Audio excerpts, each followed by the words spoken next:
Hello there. Welcome back. We're going to talk about realism today, and Ibsen, Strindberg, and Chekhov. Now, realism is the ism in theater that we kind of most can wrap our heads around. We can think realism, realistic, right? And so let's get into that. So realism isn't the attempt to represent subject matter truthfully without artificiality and avoiding artistic conventions or implausible, exotic, and supernatural elements, right? If you crack open a dictionary, that's what it says that the kind of artistic movement or style of realism is. Now, we look at that and we think, well, that isn't that just kind of like what people normally do, right? It is dominant to this day. Um, uh, and we look at plays that are realistic and we say that they're realistic, but that seems kind of normal to us because we're used to seeing um, uh, attempting to realistically represent real life on stage. So this is influenced by a number of different reasons. For example, Freud, Darwin, Marx, and Nietzsche. These four philosophers, scientists, thinkers, um, in different spheres. You could argue and you could frame what their work, their life's work was, as an attempt to explain why people are the way they are in many different ways. And they all took as a given that the why people are the way they are is inherently knowable, right? They didn't say, well, what can you do? We're never going to figure this out. Your guess is as good as mine. We might as well not try to figure this out. And so, for example, Freud, this is Sigmund Freud. He's the Austrian psychologist, psychoanalyst, right? Who is known today for his theories about the subconscious, right? And different kind of unconscious drives, different parts of our brains that kind of push and pull into us acting in certain ways. And a lot of his theories right now by mainstream psychologists are considered a little kind of outdated and hokey and wrong. Um, but at the very least, Freud's work was based upon the idea that why people act the way they are is knowable, right? And it is investigatable, and it is you're able to know that and to have that knowledge with a kind of scientific and study methodology.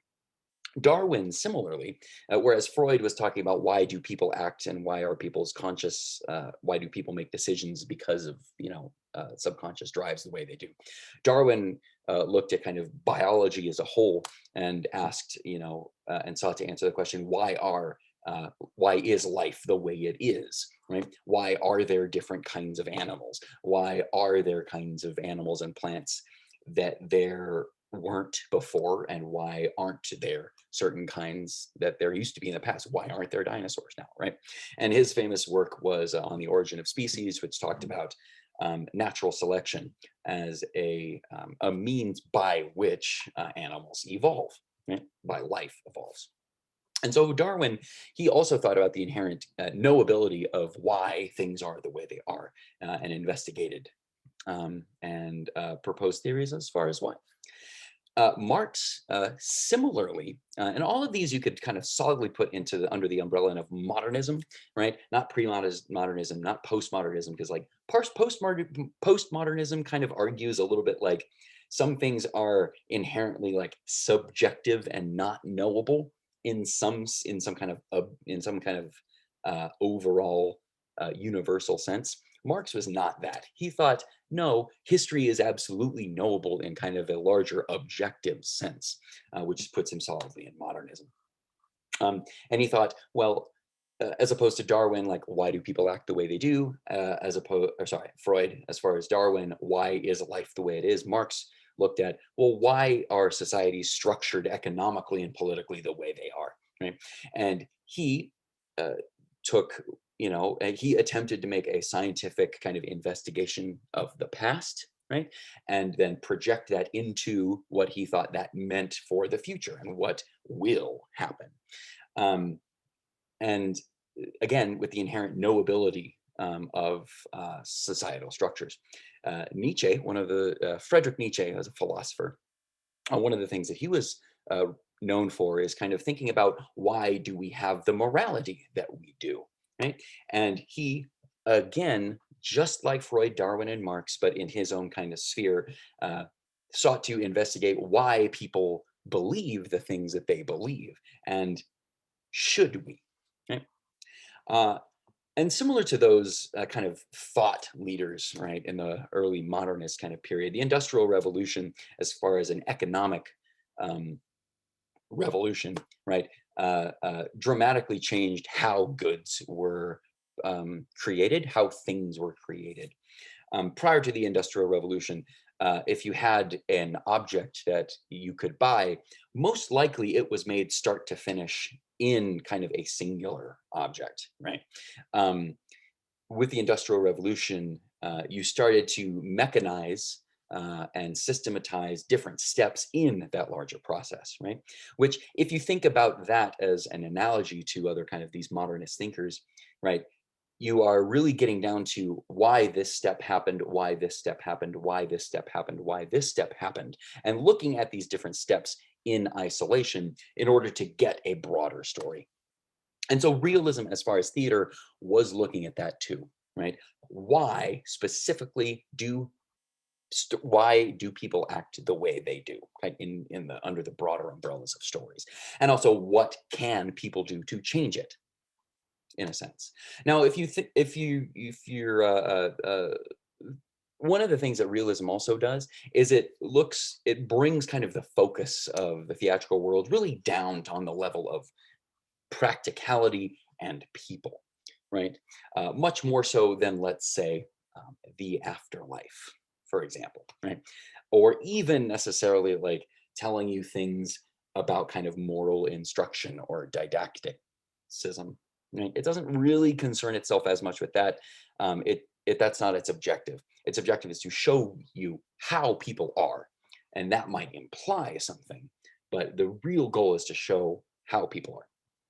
All that being said, so there's realistic sets, costuming, and props, right? If you're going to take people as they are in real life, put them on stage, they're going to they're going to be exist in the same spaces. They're going to use the same things that people do in real life. It depicted everyday people dealing with the problems of everyday life. There was realistic dialogue. There wasn't necessarily poetry per se. There wasn't language that was um, uh, uh, heightened past what the character, if they existed in real life, would necessarily say. It often focused on relationships and family because um, most of the conflicts that people have in their everyday life deal with kind of interpersonal relationships and with family, right? That's the lens by which we experience most of our day-to-day lives. And again, it is arguably still the most dominant form of theater to today. If something is non-realistic, we call it non-realistic, right? Centering the fact that it is not this other thing that we all kind of assume that otherwise it would be, right? We don't call realistic plays non-abstract. No, we call abstract plays non-realistic. Similar, kind of a cousin to realism is naturalism, which you could think of as realism, but depressing and juiced up. Right? So naturalism, you talk about hyperrealism in staging, whereas in a realistic play, a tree would be, cut from lumber with, paper that is folded and intricately painted to look as much like a leaf as possible. Naturalism would actually go out, dig a hole in the ground, take a tree and plant it, on stage. Right. Whereas realistic staging would have a sink, a real life sink that you could, scavenge or buy at a store and put that on stage to represent a sink. A naturalistic staging of that would actually hook up plumbing and have running water on stage, let's say. Naturalism focused a little bit more on the lower classes.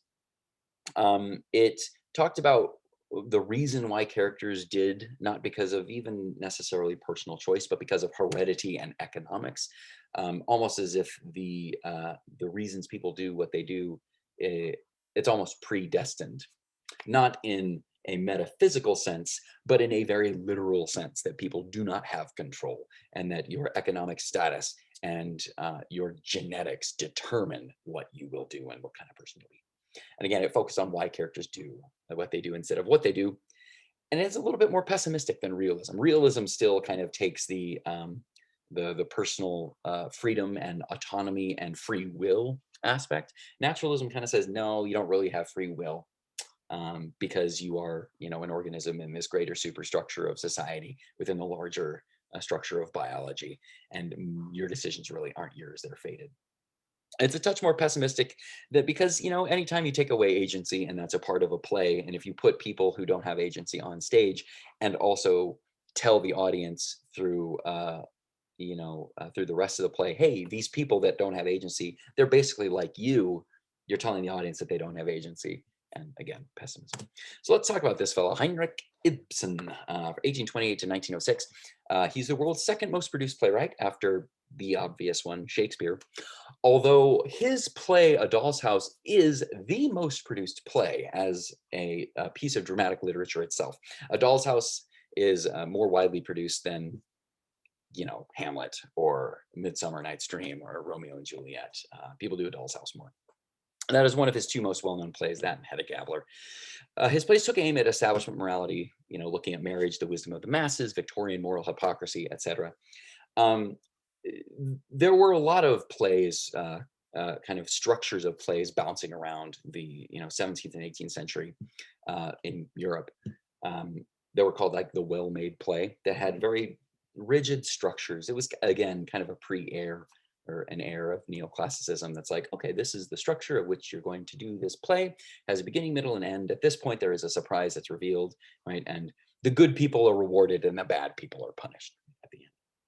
And he looked at that and he said, well, that's not necessarily how it is in real life, right? Sometimes people do bad things and they get away with it. Sometimes people do good things and they have a downfall. Like, that isn't realistic. Um, for example, right, A Doll's House is very controversial. It tells the story of a wife and a husband, right? The wife, Nora, the husband, Torvald. Um, they have a kind of traditionally kind of cold and rigid gendered roles, kind of 19th century marriage. He works in a bank. She works at home, raising the kids. And he kind of treats her like essentially a trophy wife, right? That's why it's called a doll's house, because he kind of treats her like a little plaything. And she, throughout the play, you learn that she has a little bit more agency, and she, in order to take care of her husband Torvald when he was sick, she borrowed money, but she couldn't borrow money in her own name, because you wouldn't, because the bank would not loan it to a woman in her own name, because sexism. And so she actually she forged someone else's name, her father. And her father died. And so there is one person at the bank who knows this dirty little secret, that she committed financial crime in order to, in her mind, save her husband's life. But she couldn't tell her husband, because that's not what a woman should do. So this is a secret. But she's becoming blackmailed by someone at the bank. Now, she took out the loan with someone else who works at the same bank that her husband is the boss at. Now, this other person is trying to blackmail her, saying like, I will tell your husband your dirty secret unless you tell him to give me a promotion. Okay. And she's torn up. She doesn't know what to do. And there's this letter, right, that arrives, that she knows contains this secret message. And she finally, throughout a whole bunch of machinations, trying to prevent her husband from reading this letter, he ends up reading it, right? And he blows up at her, kind of says like, how dare you? You are an immoral person. Our marriage is a sham. We're only going to live basically like brother and sister now. I don't want you teaching our kids any kind of moral lessons, because you're obviously unfit for it, right? And, he reads her the riot act. But then after that, it turns out that the guy who is blackmailing her, he finds love and he becomes happy, and he's like, forget about it. No longer, I'm not going to blackmail you. Everything's cool. And then the husband, Torvald, is like, oh, great. No problem. Great. So we're fine now. And Nora, at this point, even though she's been read the riot act by her husband, and even though she's acted in a way that she's not supposed to, according to society, she stops the play, and they have a late night marital discussion about this. And she kind of says, well, wait a minute. You said that I wasn't a moral person. You said all these terrible things about me. Maybe you're right. Maybe I'm not a moral person. Maybe you're right. Maybe I shouldn't actually be in charge of raising our kids. I'm going to leave. I'm going to leave this house. I'm going to leave you. I'm going to leave our kids, because you're right. I should not raise them. oh my goodness, the play ends with her slamming the door. Curtain. Right? So this is the kind of realism, something that people would kind of act this way. But the people who saw this on stage thought, well, wait a minute, you're ending a play kind of supporting a woman who is leaving her marital and motherly duties, abandoning her family. What? Right. The people who saw this play, it was very much a hullabaloo around that particular ending because it's not how it should be done, but it's realistic. Right? Henrik Ibsen is also Norwegian. From Norway is my last bullet point. Okay, so this fellow, August Strindberg, 1849 to 1912. He wrote a ton. He wrote over 60 plays, 30 works of fiction. He was more naturalistic. His plays were often characterized by kind of a battle of the sexes between men and women. Later years, he kind of dropped a little bit more of the naturalism and a realism and kind of put a little bit more symbols in his play. His most well-known play is called Miss Julie. He's divorced 3 times, a bit of a misogynist, Swedish, also with great hair, great facial hair. And then this fella, Anton Chekhov. He was a doctor from Russia, a medical doctor, a legit medical doctor. From 1860 to 1904, he lived. His plays, he has big 4 plays, The Seagull, 3 Sisters, Cherry Orchard, and Uncle Vanya. He once said, medicine is my lawful wife and literature is my mistress. Oh, that doctor.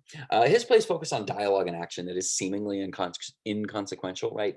One common kind of layman's criticism of Chekhov's plays is nothing really happens, right? People are just talking about like what's up with their lives, but like there's very little like yelling and screaming, like nothing really happens. So in that way, his plays on the surface have much less plot, but when you read into them, and even the characters seem unaware of a lot of things that are changing in their lives, right? But when you really dig in, the plot and the action that is taking place is really internal to the characters, right? Their different frameworks of which they view society are being challenged and overturned, right? But it's not kind of a battle outsideward between people so much as it is kind of an inward battle between different frameworks and looking at the world. Right? And his characters are often unaware. His play, The Seagull, was directed at the Moscow Art Theater by a fellow Konstantin Stanislavski, which if you know anything about acting, you will recognize, or about acting methodologies, you will recognize that name, Stanislavski. One person said, again, about Chekhov's plays, it's like nothing really happens except one world dies while another is born. Okay. But now, we can't talk too much about realism in terms of plays without talking about realism in terms of acting. Right? And when you think about realism in terms of acting and realistic acting, the person who you kind of come back to is this gentleman, Konstantin Stanislavski. He is kind of known as the founder of what we would today kind of consider method acting, right? Getting into character. Now, broadly and oversimplistically, there's 2 broad ways of approaching an acting role. And they're not necessarily mutually exclusive. You can do a little bit of both, but there's 2 bins of ingredients that you can choose from. One is kind of going from the outside in, and the other is going from the inside out, right? If you're thinking, okay, how do let's say you have a character and you have to portray them being mad, let's say. In a scene, someone is mad. The outside in way would be like, okay, well, in order to portray this person as mad, I'm going to approach that by looking and seeing what people who are mad look like, what they do, how they talk, how they hold themselves. And I'm going to imitate that, right? I'm going to use what it looks like to be mad and what it sounds like to be mad as a starting point.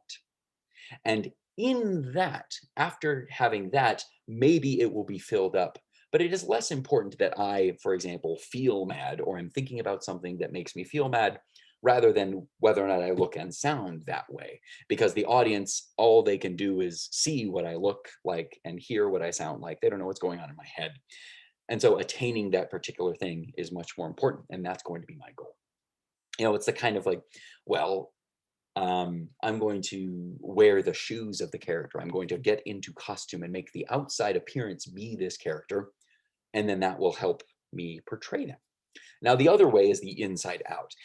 Instead of thinking, what does a person who's mad look like or sound like, you would think, well, first, the easiest way to look like or to portray someone who is angry, is to be angry, right? So you might think, well, what would make me angry? What in this situation that the character is in would make me angry? What is something in my life that makes me angry that would make me angry in a similar way? Or even, well, this character shouts. What would make me shout? Right. And the important thing is getting that emotional content right, as opposed to, primarily getting the outside trappings of it right. If getting the emotional content is right, then I will appear angry no matter what form it comes out as. If I am actually angry, let's say, then it will be truthful anger, whether I'm yelling or being very quiet or smiling or anything, right? It'll be truthful. So largely that's the two kind of ways. Konstantin Stanislavski is more concerned with the inside out, right? Getting yourself into kind of a little bit of the psychological state that a character is in. Um, Not exclusively. He is not as kind of the outside doesn't matter as some later um, devotees of his are. He also, Konstantin Stanislavski also said, basically, one of the things was, your body is your instrument. You need to treat your instrument well in order for it to play every single acting note, right? So the physical structure is very important of your body and the voice and that kind of thing. So I wanted to show this little picture. This is a picture of the company who uh, produced The Seagull at the Moscow Art Theater. Now, The Seagull, that particular play was the first one of his, and it was kind of thought of as the production that launched realism as as kind of a genre, right? As opposed to things like melodrama that were popular earlier. Now, this is the company in the middle here, holding the book with the nice, the beard and the glasses on the chain was, this guy here, Chekhov, right? You can see him right in the middle holding the book. To his right, with the lighter hair and the mustache, that is Konstantin Stanislavski, who directed his play at the Moscow Art Theater. There's a couple of other folks, like this guy in the front. But I want to put this in a little bit of history. This play, The Seagull, premiered at the Moscow Art Theater, like at the same time, within a month of when Ubu Wa premiered in France, right? So both of these things, extremely realistic, extremely non-realistic, were happening at the very same time. Also, I wanted to mention that there's this lady between and above Stanislavski and Chekhov, right? Who's kind of looking at the photographer. This particular picture is a famous picture, but there is not only one version of this picture that is floating around, and she is going to disappear in 3, 2, 1, 0. Here's another version of this picture. It is the same picture, but she is gone. Why? Because Chekhov and Stanislavski are Russian. And in the middle, or the early parts and the middle parts of the 20th century, Russia changed very drastically. And things that were considered bourgeois and there became enemies of the state who were erased from history. She is one of them. She's not the only. Look at that fella on the very, very far right, who, has the larger hair and is kind of looking toward camera left, way off on the right, below that mirror on the wall. Right. His name is Vsevolod Meyerhold. He's a famous theater practitioner again, and later on, he was scrubbed from this picture as well, because he was a bit of a leftist, or not a bit of a leftist, but a little bit of a liberal, right? And those communists in power did not like that, right? So Maria Fyodorovna Andreevna and Vsevolod Meyerhold disappeared from this photograph, which I think is interesting, because I had this photograph that was this photograph is relatively well known, but the fact that there are different versions is not as well known, that certain parts have been scrubbed. Anyway, I guess happy Halloween, right? So I hope you guys enjoyed that. I'm going to put up Fefu and Her Friends, and that is the next play you read. It's by Maria Irene Fornes. Um, she's still kicking around. So we're going to kind of jump a little bit further into the modern day. We're going to talk about Brecht a little bit further pretty soon. All right. See you all later.